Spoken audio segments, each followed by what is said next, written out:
Good evening.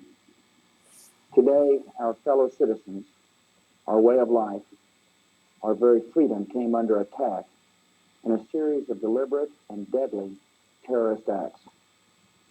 The victims were in airplanes or in their offices, secretaries, businessmen and women, military and federal workers, moms and dads, friends and neighbors. Thousands of lives were suddenly ended by evil, despicable acts of terror. The pictures of airplanes flying into buildings, fires burning, huge structures collapsing, have filled us with disbelief, terrible sadness, and a quiet, unyielding anger. These acts of mass murder were intended to frighten our nation into chaos and retreat. But they have failed.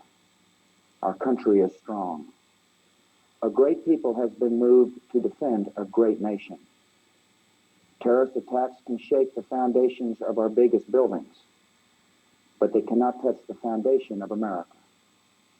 These acts shattered steel, but they cannot dent the steel of American resolve. America was targeted for attack because we're the brightest beacon for freedom and opportunity in the world, and no one will keep that light from shining. Today, our nation saw evil, the very worst of human nature, and we responded with the best of America, with the daring of our rescue workers, with the caring for strangers and neighbors who came to give blood and help in any way they could. Immediately following the first attack, I implemented our government's emergency response plans. Our military is powerful, and it's prepared. Our emergency teams are working in New York City and Washington, D.C. to help with local rescue efforts. Our first priority is to get help to those who have been injured and to take every precaution to protect our citizens at home and around the world from further attacks. The functions of our government continue without interruption. Federal agencies in Washington, which had to be evacuated today, are reopening for essential personnel tonight and will be open for business tomorrow. Our financial institutions remain strong, and the American economy will be open for business as well. The search is underway for those who are behind these evil acts.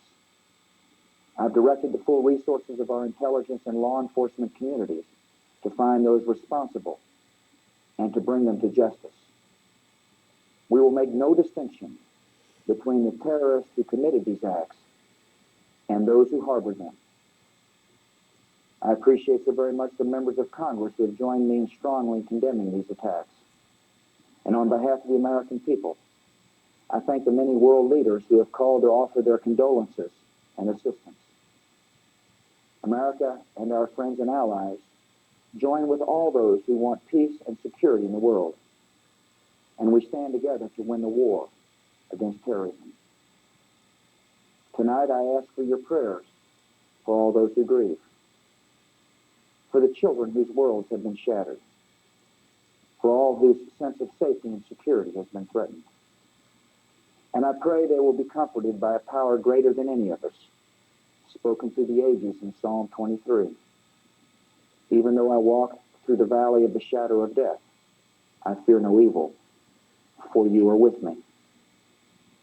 This is a day when all Americans from every walk of life unite in our resolve for justice and peace. America has stood down enemies before, and we will do so this time. None of us will ever forget this day, yet we go forward to defend freedom and all that is good and just in our world. Thank you. Good night, and God bless America.